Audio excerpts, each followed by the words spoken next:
ज्योतिष और पुराण में युग के अलग अलग मान होते हैं। पुराण के अनुसार 4 युग होते हैं, सत्ययुग, त्रेता युग, द्वापर युग और कलयुग। कहते हैं कलयुग में पाप अपने चरम सीमा पर होगी।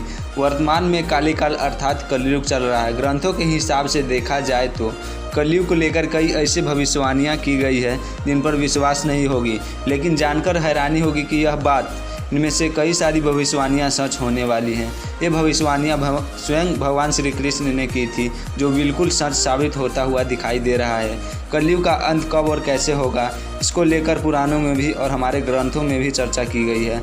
आज मैं आपको इस वीडियो में कैसे और कब होगी संसार का अंत, कहाँ अवतार लेंगे भगवान विष्णु, कौन होंगे उनके पिता इत्यादि, तो वीडियो को अंत तक देखें और वीडियो को अभी लाइक कर दें, क्योंकि बाद में आप वीडियो की भावनाओं में खो जाएंगे। तो चलिए दोस्तों शुरू करते हैं। सतयुग में कृतात्मक तौर पर धर्म के 4 पैर होते हैं। इस युग में मनुष्य की लंबाई 31 फीट यानी 21 हाथ बताई गई है और पाप की मात्रा 0% बताई गई है। पुण्य की मात्रा 100% होती है।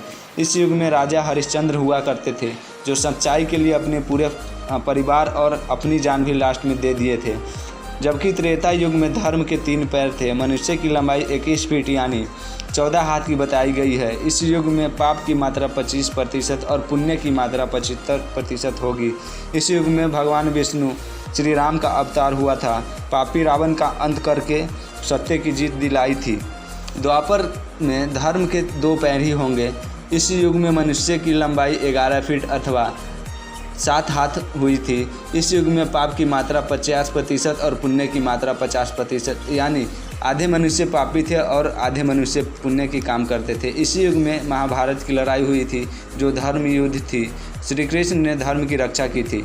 दोस्तों अब हम बात करते हैं कलयुग की। तो कलयुग में धर्म के कोई पैरों का नाम निशान नहीं होगा। इस युग में मनुष्य की लंबाई 5.5 फीट यानी 3.5 हाथ की ही होगी। इस युग में पाप की मात्रा 75% और पुण्य की मात्रा 25% होगी।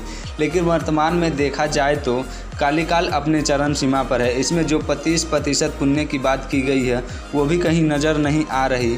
मात्र लगभग 5% ही पुण्य बची है। आइए जानते हैं कैसे कलयुग का वर्णन करते हुए श्री कृष्ण कहते हैं कि इस युग में ऐसे लोगों का राज होगा जो दोनों तरफ से शासन करेंगे, बोलेंगे कुछ और करेंगे कुछ और। उनका धर्म कुछ और होगा, वे करेंगे कुछ और।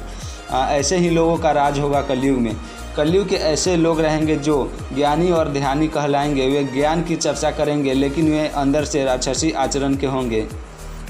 अगर किसी का बेटा घर छोड़कर साधु बनेगा तो रोज़ उससे 1000 लोग दर्शन करेंगे, लेकिन जब अपना बेटा वैसा काम करेगा तो वे रोएंगे। इतनी सारी ममता होंगी कि उसे अपने साथ परिवार में बांध के रखेंगे और उसका जीवन वहीं ख़त्म हो जाएगा। अंत में अनाथ होकर वह मर जाएगा।